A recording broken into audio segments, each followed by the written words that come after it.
Have you ever watched one of those Love, Death and Robots episode and I just ask yourself, I really wish there is a full-length movie out of it. This is exactly the film that we're talking about. Let's get into it.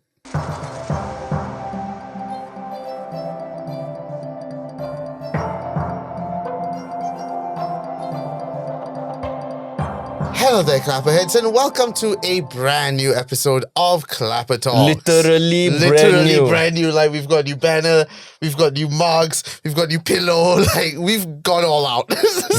Because, branding's a thing. Apparently, yes. So welcome to a new episode of ClapperTalks. I am Nick Dorian. And I'm Kelvin Tay. And we are going to be talking about a film that really surpassed my expectation. Same here. Predator, Killer of Killers.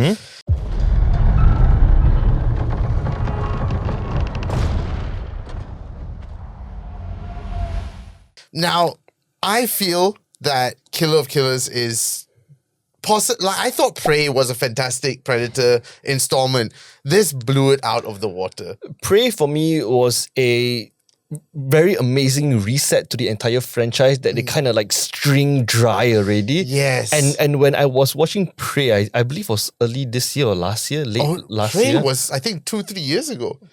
Because that was the start of ClapperCorn. That was like the second or third review we ever did. Right? Yeah. But when I was watching Prey, I was like, wow, this is what Predator needs. Yes. Right? And when you were like, hey, Kel, can you watch Predator Killers of Killers on Disney Plus. Disney Plus, I was like, oh shit, there's a new one. I didn't know. I thought initially it was just an animated short series. But no. It's a full length, 1 hour, 25 minute. How I would coin this is not aliens. It's a Predator anthology of a Viking, a samurai, and a World War II pilot. Yes, that's what I would call it. I was just about to say, like, it's an anthology series. Yep. Like, yes, it's a movie, but it also is an anthology series at the same time. Now, before we move on, we do have something quite important to say, considering that we've just started a brand new chapter in ClapperCorn. Do you want to take it away, Kelvin Tay? Yeah, before just go into the break, I just want to say, if you can, just drop us a like, drop us a subscribe, share it with a friend that you think might enjoy the content that we're doing here, because that little bit will actually help us a very, very long way. And also make sure you subscribe to the YouTube channel as well, because there are some exciting series that is going to be coming out. We've got Clapper Thoughts, which is like a video essay series. We've got another one coming. I'm not going to say what yet, but it's coming. So there's going to be a lot more variety on ClapperCorn now. So if you want to just keep yourself updated, just check us out on TikTok, Instagram. I believe we're on Threads as well. Yes. Right? Threads, it's just linked to our Instagram. Yeah. So. And we're on YouTube. So check us out on all of these links here. Yes. And then after the break, we'll be talking more about Predator, Killer of Killers. Before we go into the break. What's happening? Are we...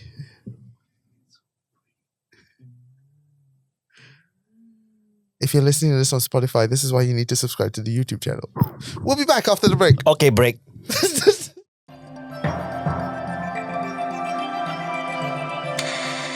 So this... 9 out of 10. 9 out of 10. So this installment is directed by the same director of Prey, Dan Trachtenberg. Let me try. Okay. Dan Trachtenberg.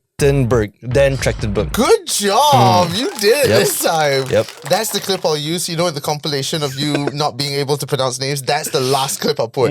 He's learning, guys. He's learning. England. But anyways, going back to Dan Trachtenberg. I think he should direct every single Predator film from now on. Because I also just realized he is the director of Prey as well. Yes. And he will be the director of Predator Badlands as well. That is coming out in November. Because he doesn't just want to do the Predator franchise. He understands the franchise. Predators. Yes, he understands Predators.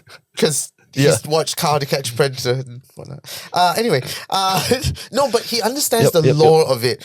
And, with many franchises, Alien did kind of dip into a weird end.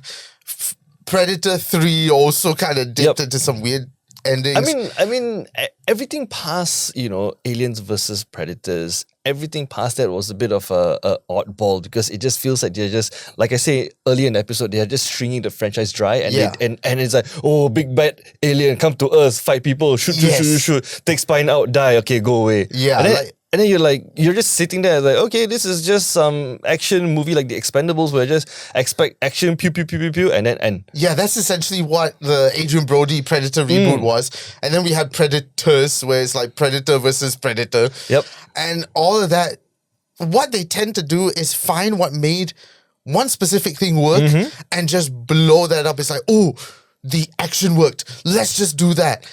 Dan Trachtenberg manages to not only deliver quality action, but masterful suspense and also very human stories. It's a very well-rounded package. I have a very unhinged opinion on Dan Trachtenberg. Okay. I feel like he is the Lucas of Predator. Okay. He is the 1977 to 1980 Lucas for Predator. He's not Lucas now for Predator. Okay, hold on. It's the wrong guy. It's the wrong guy. Okay. Because George Lucas, I love you. Just stay away from Star Wars. Disney, stay away from Star Wars. Just stop making Star Wars for a while. Just let Favreau take over, then let Filoni take over. Yes, sorry. The name I was looking for was Filoni. Okay, yes. The name, I'm so sorry. I'm so sorry, Filoni fans. I'm so sorry, Star Wars fans. Filoni was the person I was thinking about. You know, it makes it extra worse the fact that he proclaims, I'm a massive Star Wars nerd. Yes, but I also did proclaim that I'm terrible with names. So, forgive and forget. Yes, he is the Filoni of Predator because he truly gets it. Like all three of these stories, the shield, the sword, and the bullet. Yes, I got it right. Yes. The sword, the shield, and the bullet. Yes, there's so much action and it's so wonderfully done, but there's so much themes of betrayal, revenge, loyalty, family, respect. It's so much more than just Predator come down to Earth, fight, kill human. That's what makes this film so bloody amazing. Me personally, I enjoyed all three parts of the anthology. However, I feel like the World War II part was a bit of a miss, in my opinion. Yes. Before I go there, right? Before I go there, because it's called the sword, the shield, the bullet, right? Yeah. They kind of took like a cheat sheet when it comes to pop culture. You have samurais, you have Vikings, and you have soldiers. You could have pirates. You could have pirates. Yeah. For me, I also felt the World War II story kind of felt a little bit short, only because the Viking opened up with a bang. Like, that was so intense. And that Predator as well. Oh damn, it's a beast. Man. Yes. And then you got to the samurai one, the sword, and that was pretty much 90% silent. So it's like, you couldn't think they topped the Viking, and then they did it with the samurai. So there was a high bar. So when the soldier one came, it kind of was, not to say let down, it just fell short of what the other two had delivered. Or what us Malaysians like to call potong steam sikit. Skit. I know that they're going in chronological order, but if it was me, I would have put, timeline-wise. If it was me, I would have put the soldier one in the second place. Okay. So that it has a sort of breathing space. Yep. It feels like a good middle point. Like most of the films that we watch or you asked me to watch, I made it a point to not watch trailers anymore. Right? This one I also never watched the trailer, surprisingly. So when I went in and I saw the Viking, I was like, oh wow, it's gonna be like what, an hour and a half worth of like Viking story. Yeah. But no. Viking went on and then it's like, okay, monster died. And then the next one, the sword, I was like, what can the sword be? And then when I start hearing Japanese, I was like, no freaking way. Samurai. Right? But then, like I say, the potong steam part, which was the bullet, was like, okay, you have a Viking fighting hand-to-hand combat. And then you have the samurai fighting sword combat.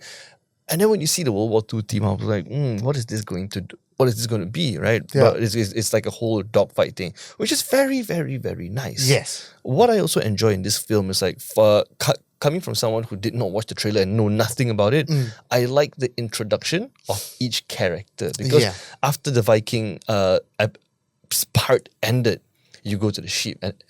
then and she you had have a that collar, on. and you're And then- wondering what's going on. And then the camera pan Yeah. to a Asian guy Yes. on his knees. And I was like, what's this? And then you were introduced to the sword, right? And Yes. then once that end, the camera pans from the front facing of the samurai, pan, and you see dog tags. tag. And it was like, whoa, Soldier time. yeah, what is this? Yes. Right? Just to know that later on, I mean, I'm not going to touch the spoiler part, but Yeah. but I really like the introduction of each part of the anthology. Like, I love how they pieced it all together. Yep. Because while this is 3 separate stories, you will find out they tie it all together again in a very neat little package. Like, it's so tight, this script. It's so tight, this story, that there are no loopholes, there's no plot hole, there's nothing. Yep. It's so wonderfully done.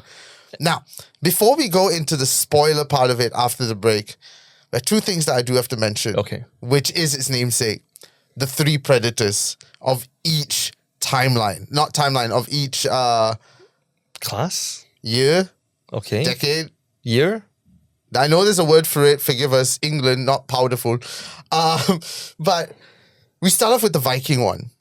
And it's, again, they adapt Yes, to the people like, they're fighting. big, He is huge. buff, huge. Like, in my head, I was like, there's no way Yeah. anyone can defeat If this. there was a final boss, that's what a final boss would look like. Yes, Yeah. like, oh my god, I thought predators were horrifying in the past. This is fucking terrifying. This is terrifying. And the fight sequences was so intense. I just want to add one thing when you talk about the fight sequence, right? One thing about Predator Killers of Killers is that it is unapologetically gory.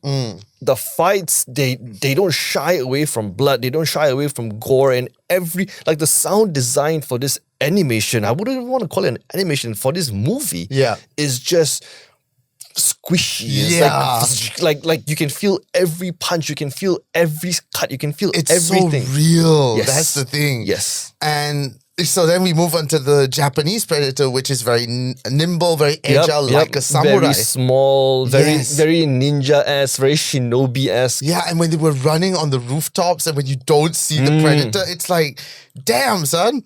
And then the World War II one, they do the aerial dogfight. Yeah. So this is much more calculated, tactile sort of predator. So Sky Pirates. Sky Pirates. So I love how they've adapted the predators for each one. Oh yeah, sorry, yeah. It's not on sale, but you know, if you want one, it could go on sale. You can have mine for $100. Yeah, you know, Sabrina Carpenter can, Sydney Sweeney can sell a bathwater. We'll sell Calvin's mug. Yeah. It won't be clean, so you'll have his saliva for life. Anyway, so yeah, I love how Trachtenberg really adapted these predators for different times and also made sure that that wasn't the focus point. Like, as much as Predator is about a predator, it is also about the humans within the story. I agree. And that's what I love about this film overall. Like, Clappermeter. Oh, look, it's new logo for Clappermeter. Look at it. Look at Clappy, so cute. I give this, honestly, a solid 10 out of 10. I give it a 9 out of 10. Like, there's nothing wrong with it for me. 10 out of 10, hands down. Now, if you have watched this, I'm sure you're wondering, we've left one bit out. We're going to talk about that one bit, the ending, right after this break. So if you haven't watched it yet, stop here, come back to us after you've seen it. We'll see you after this. My son, tell me why we fight. Because our enemy still lives. You all have traveled far. So, the way that this all ties up together, like throughout the whole time, I'm like, what are these collars? Is there something I'm missing from the original Predator franchise? Let us know if this collar was in the other Predator films. I cannot remember for the life of me.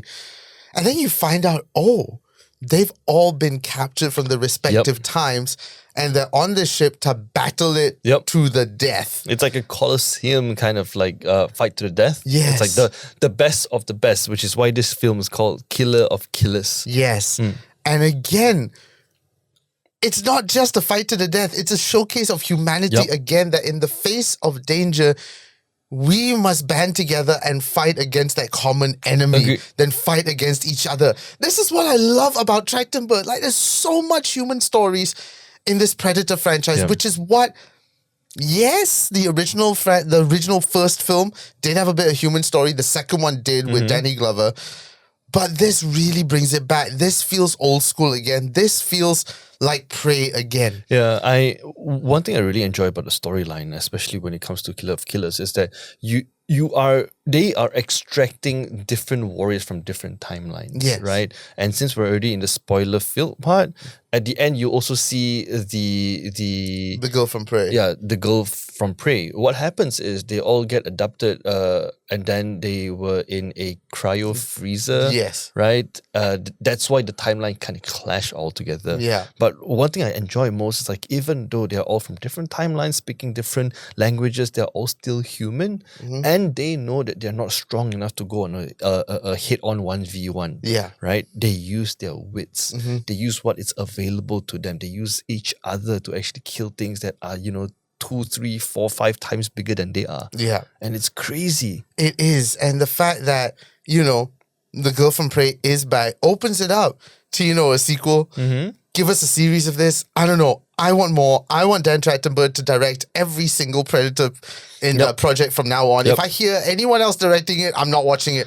Only Dan Trachtenberg. He gets it. Because people are actually talking about Dan Trachtenberg next film, which is Badlands, right? How would Badlands actually tie into this? Because Prey is the prequel to Killer of Killers. Yes. And then now that we know that they actually get cryo freeze into a storage compartment or something like that, what happens next? And right? Is Arnold there? Yeah, right. yeah. So there are so many possibilities, because what this tells us is, in all the previous films, people who have actually killed predators, they get adopted after that. Yeah. And then what happens to them then? Because at the end of the day, the predator always wins. Yes. Because that's what they are. Predators go after prey, and there can only be one. Yep. After seeing this film, honestly, my thoughts on it is that I want more. Same. I want so much Same. more. I want a series of this. Just give us a series of Predators in different times.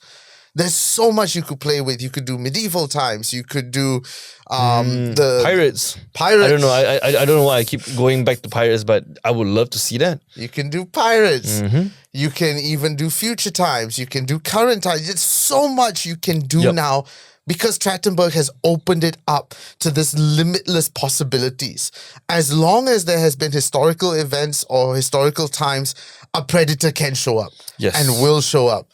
Give us one with Elizabethan times. Let's have Will Shakespeare fight Predator. That'll be amazing. I don't know if you have watched the most recent season of Love, Death and Not yet. Yeah. Robots. There's one specific episode called it's season 4, episode 8. This episode called How Zeke Got Religion. And the animation style is very similar to Killers of Killers. It's very similar to Arcane Sifu as well. Yes, right.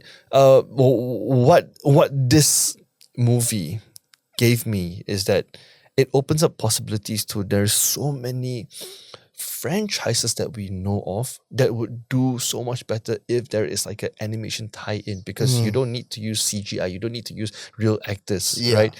You can do so many possibilities just in the style of animation to expand the universe that we already know and love. Yes, the Star Wars animations are very much beloved. Like Star Wars Visions, for example. Yes, right. That's so much beloved. All the DC animated shows and whatnot are beloved as well. It's a great opportunity. Mortal Kombat as well. I mean, not to say they don't use real actors. They have proper voice actors. But it's also an easier way to showcase stories that you might not be able to do in live action. I agree. So yeah. Predator Killer of Killers is now on Disney Plus. Here, if you're watching this in the States, it's on Hulu.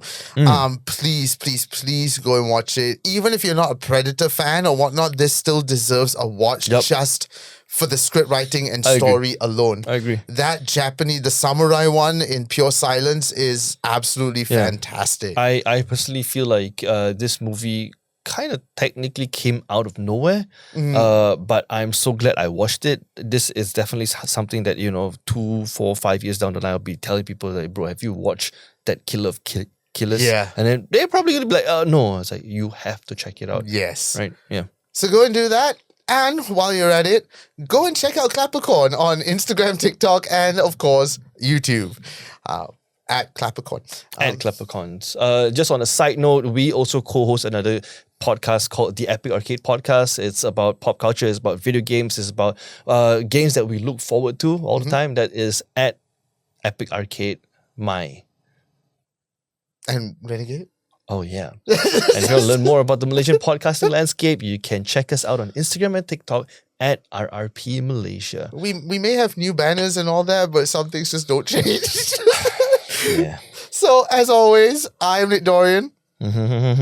Keep watching the movies.